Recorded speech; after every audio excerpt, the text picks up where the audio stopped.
नमस्कार। आकाशवाणी से दोपहर समाचार के साथ मैं कनकलता।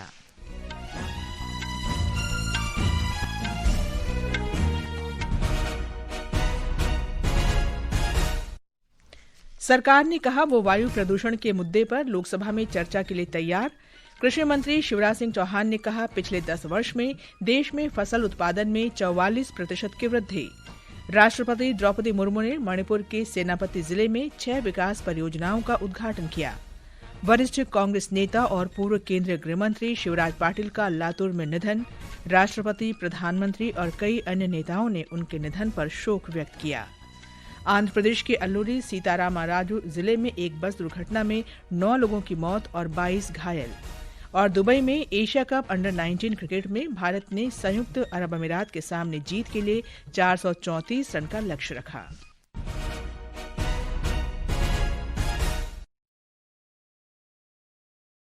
केंद्रीय संसदीय कार्य मंत्री किरेन रिजिजू ने कहा है कि सरकार लोकसभा में वायु प्रदूषण के मुद्दे पर चर्चा के लिए तैयार है। उन्होंने कहा कि विपक्ष के नेता ने कार्य सलाहकार समिति में ये मुद्दा उठाया था, इसलिए सरकार को इस पर विचार करना होगा और ये देखना होगा कि नियमों के अनुसार चर्चा कैसे आयोजित की जाए। सरकार ने अपना रुख स्पष्ट कर दिया था कि सभी महत्वपूर्ण मुद्दों पर सरकार विपक्षी दलों के सुझावों को ध्यान में रखते हुए समाधान निकालने के लिए चर्चा को तैयार है। शून्यकाल में इस मुद्दे को उठाते हुए विपक्ष के नेता राहुल गांधी ने कहा कि ये महत्वपूर्ण मुद्दा है। श्री गांधी ने आशा व्यक्त की कि सदन में इस मुद्दे पर चर्चा के लिए विपक्ष और सरकार के बीच पूर्ण सहमति होगी।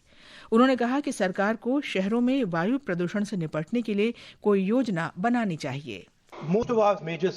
ज्यादातर शहर, विशेषकर देश के बड़े शहर, जहरीली हवा के साथ जी रहे हैं। लाखों बच्चे फेफड़े से संबंधित बीमारियों का शिकार हो रहे हैं। ऐसे में उनका भविष्य खत्म हो रहा है। लोग सांस लेने के लिए संघर्ष कर रहे हैं। सदन के सभी लोगों को इस बात को स्वीकार करना चाहिए कि वायु प्रदूषण लोगों को नुकसान पहुंचा रहा है और उस पर हम सभी को मिलकर काम करना होगा।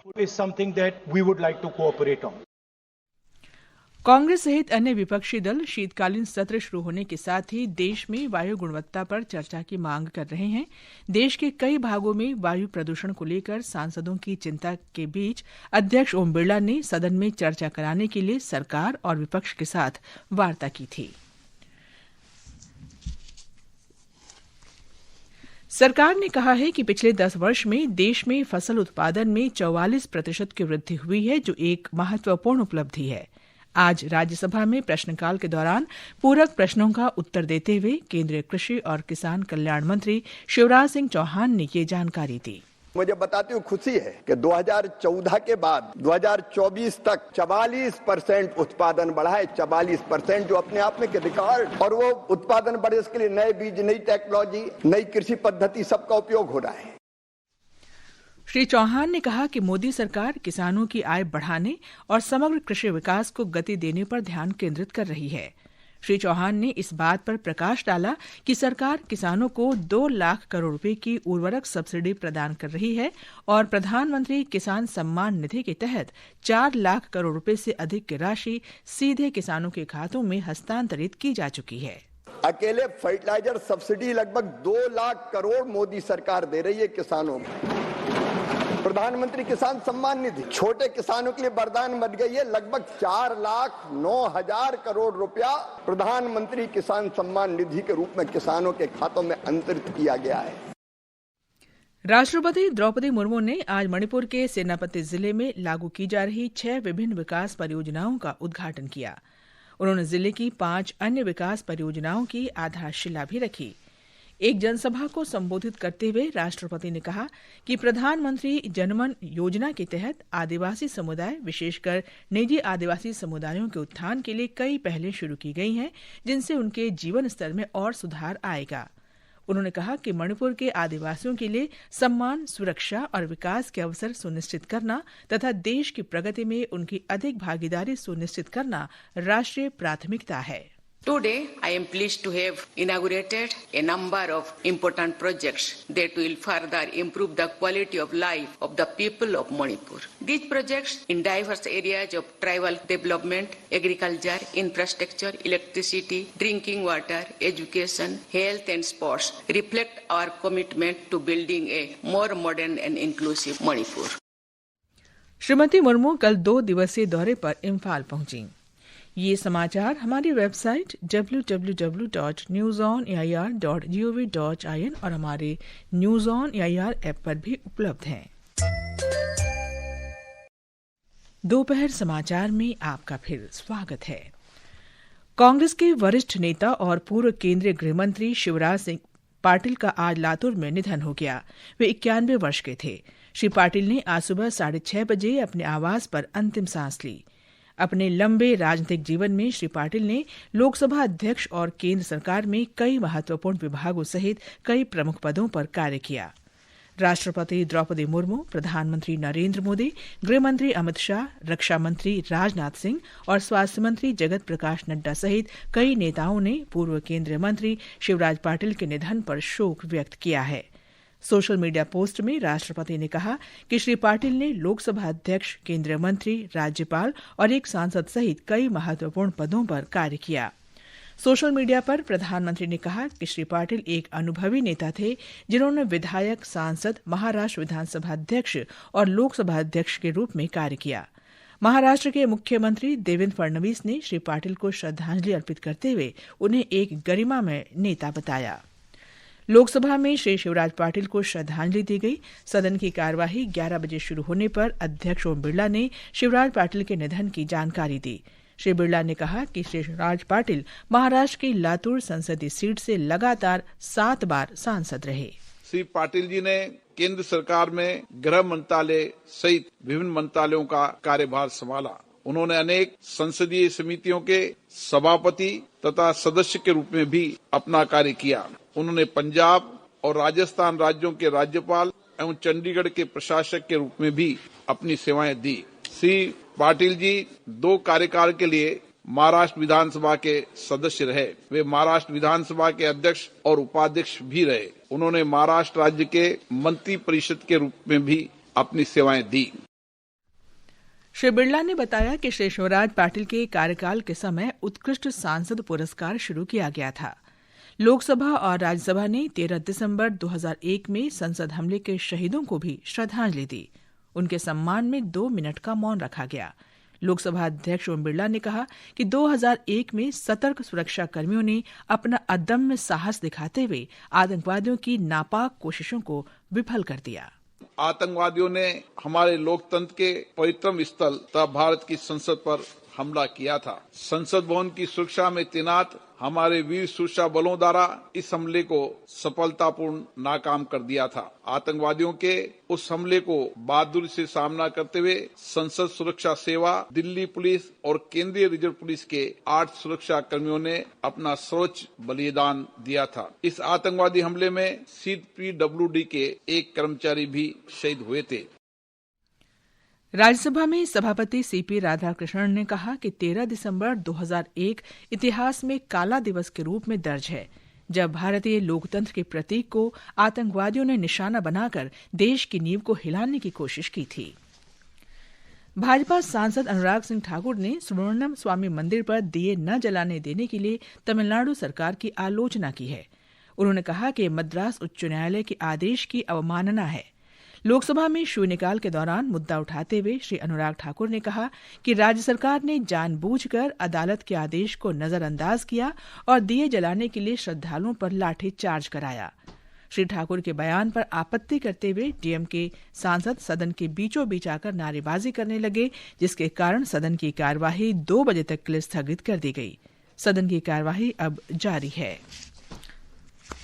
भाजपा सांसद अनुराग ठाकुर ने ई सिगरेट मामले में लोकसभा अध्यक्ष ओम बिरला से लिखित में शिकायत की है। उन्होंने संसदीय परिसर में तृणमूल कांग्रेस सांसद द्वारा ई सिगरेट पीने का आरोप लगाया है। श्री ठाकुर ने इस घटना की जांच और सदस्य के खिलाफ अनुशासन संबंधी कार्रवाई शुरू करने की मांग की है। श्री ठाकुर ने लोकसभा में कल ये मुद्दा उठाया था, जिस पर श्री बिरला ने उन्हें लिखित में शिकायत करने को कहा था। श्री बिरला ने कहा कि संसद के किसी सदस्य को ई सिगरेट, धूम्रपान या इस तरह की किसी भी प्रतिबंधित गतिविधि के लिए छूट या विशेषाधिकार प्राप्त नहीं है। केंद्रीय मंत्री गजेंद्र सिंह शेखावत ने कहा है कि भारत क्रूज पर्यटन का नया केंद्र बन रहा है। उन्होंने कहा कि होटलों और रेस्तरां में उल्लेखनीय वृद्धि देखी जा रही है तथा प्रमुख वैश्विक होटल समूह देश में निवेश कर रहे हैं। आज नई दिल्ली में मीडिया से बातचीत में श्री शेखावत ने देश में बढ़ते पर्यटन में वंदे भारत रेलगाड़ी की भूमिका का उल्लेख किया।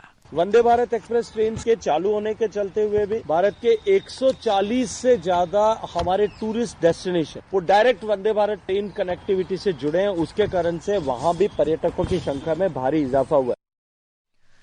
प्रधानमंत्री नरेंद्र मोदी इस महीने की 15 तारीख से जॉर्डन, इथियोपिया और ओमान की 4 दिन की यात्रा पर रहेंगे। यात्रा के पहले चरण में वे जॉर्डन जाएंगे। उनकी जॉर्डन यात्रा नरेश अब्दुल्ला द्वितीय बिन अल हुसैन के निमंत्रण पर हो रही है। निर्वाचन आयोग ने 6 राज्यों और केंद्र शासित प्रदेशों में मतदाता सूची के विशेष गहन पुनरीक्षण के कार्यक्रम में संशोधन किया है। इनमें तमिलनाडु, गुजरात, मध्य प्रदेश, छत्तीसगढ़, अंडमान निकोबार द्वीप समूह और उत्तर प्रदेश शामिल हैं। एक रिपोर्ट। निर्वाचन आयोग की संशोधित समय सारणी के अनुसार तमिलनाडु और गुजरात में यह प्रक्रिया अब इस माह की 14 तारीख तक पूरी की जाएगी। मध्य प्रदेश, छत्तीसगढ़ और अंडमान और निकोबार द्वीप समूह के लिए समय सीमा को बढ़ाकर 18 दिसंबर कर दिया गया है, जबकि उत्तर प्रदेश में यह अवधि 26 दिसंबर तक बढ़ाई गई है। निर्वाचन आयोग द्वारा ड्राफ्ट मतदाता सूची के प्रकाशन की तिथियों में भी बदलाव किया गया है। तमिलनाडु और गुजरात में ड्राफ्ट सूची इस माह की 19 तारीख को जारी की जाएगी। मध्य प्रदेश, छत्तीसगढ़ और अंडमान निकोबार द्वीप समूह के लिए यह सूची 23 दिसंबर को प्रकाशित होगी। उत्तर प्रदेश की ड्राफ्ट सूची को अब 31 दिसंबर को जारी किया जाएगा। निर्वाचन आयोग ने केरल के लिए गणना प्रपत्रों को जमा करने की अंतिम तारीख को पहले ही बढ़ाकर 18 दिसंबर कर दिया था। सकलैन अख्तर, आकाशवाणी समाचार, दिल्ली। उत्तर प्रदेश से हमारे संवाददाता ने बताया है कि प्रपत्र अब 26 दिसंबर तक जमा किए जा सकते हैं और मतदाता सूची के मसौदे का प्रकाशन 31 दिसंबर को होगा। प्रदेश के मुख्य निर्वाचन अधिकारी नवदीप रेडवा ने बताया कि संशोधित तिथियों के अनुसार अब 26 दिसंबर 2025 तक गणना प्रपत्र भरे जा सकेंगे। उन्होंने बताया कि निर्वाचन नामावलियों का आलेख्य प्रकाशन अब 31 दिसंबर 2025 को होगा। दावे और आपत्तियां प्राप्त करने की अवधि 31 दिसंबर 2025 से 30 जनवरी 2026 तक निर्धारित की गई है। 31 दिसंबर 2025 से 21 फरवरी 2026 तक नोटिस चरण में गणना प्रपत्रों पर निर्णय और दावों एवं आपत्तियों का निस्तारण किया जाएगा। उत्तर प्रदेश की मतदाता सूची का अंतिम प्रकाशन अब 28 फरवरी 2026 को किया जाएगा। प्रेमचंद्र गुप्ता, आकाशवाणी समाचार, गोरखपुर। ये समाचार आकाशवाणी से प्रसारित किए जा रहे हैं। ये आकाशवाणी है। आंध्र प्रदेश के अल्लूरी सीतारामा राजू जिले में आज सुबह हुई बस दुर्घटना में मरने वालों की संख्या 9 हो गई है। हमारे संवाददाता ने बताया है कि इस हादसे में करीब 22 लोग घायल हुए हैं। दुर्घटना के समय बस में 2 चालक और 35 यात्री थे। ये घटना तब हुई जब बस पड़ोसी राज्य तेलंगाना की ओर जा रही थी। स्थानीय लोगों और पुलिस ने घायलों को चिंतुरू के अस्पताल में भर्ती कराया। गंभीर रूप से घायल 5 यात्रियों को भद्राचलम सरकारी अस्पताल में भर्ती कराया गया है। पुलिस अधीक्षक अमित बरदार ने बताया कि ये हादसा सुबह करीब 4:30 बजे हुआ। मुख्यमंत्री चंद्रबाबू नायडू ने घटना पर गहरा दुख जताया है। राज्यपाल नजीर ने भी बस हादसे पर गहरा दुख व्यक्त किया है। विजयवाड़ा से हेनरी की रिपोर्ट के साथ समाचार कक्ष से फरहत नाज। राष्ट्रपति द्रौपदी मुर्मू, उपराष्ट्रपति सीपी राधाकृष्णन और प्रधानमंत्री नरेंद्र मोदी ने दुर्घटना में हुई मौतों पर दुख व्यक्त किया और घायलों के शीघ्र स्वस्थ होने की कामना की। इस बीच प्रधानमंत्री मोदी ने घोषणा की कि प्रधानमंत्री राष्ट्रीय राहत कोष से प्रत्येक मृतक के परिजनों को 2-2 लाख रुपए की अनुग्रह राशि दी जाएगी। घायलों को 50-50 हजार रुपए दिए जाएंगे। एशिया कप अंडर 19 क्रिकेट में पहले मैच में आज भारत ने संयुक्त अरब अमीरात को 434 रन का लक्ष्य दिया है। वैभव सूर्यवंशी और आरोन जॉर्ज की 212 रन की साझेदारी की बदौलत भारत ने निर्धारित 50 ओवर में 6 विकेट पर शानदार 433 रन बनाए। अंत में मुख्य समाचार एक बार फिर। सरकार ने कहा वो वायु प्रदूषण के मुद्दे पर लोकसभा में चर्चा के लिए तैयार। कृषि मंत्री शिवराज सिंह चौहान ने कहा पिछले 10 वर्ष में देश में फसल उत्पादन में 44% की वृद्धि। राष्ट्रपति द्रौपदी मुर्मू ने मणिपुर के सेनापति जिले में 6 विकास परियोजनाओं का उद्घाटन किया। वरिष्ठ कांग्रेस नेता और पूर्व केंद्रीय गृह मंत्री शिवराज पाटिल का लातूर में निधन। और दुबई में एशिया कप अंडर-19 क्रिकेट में भारत ने संयुक्त अरब अमीरात के सामने जीत के लिए 434 रन का लक्ष्य रखा। इसके साथ ही दोपहर समाचार का ये अंक समाप्त हुआ। नमस्कार।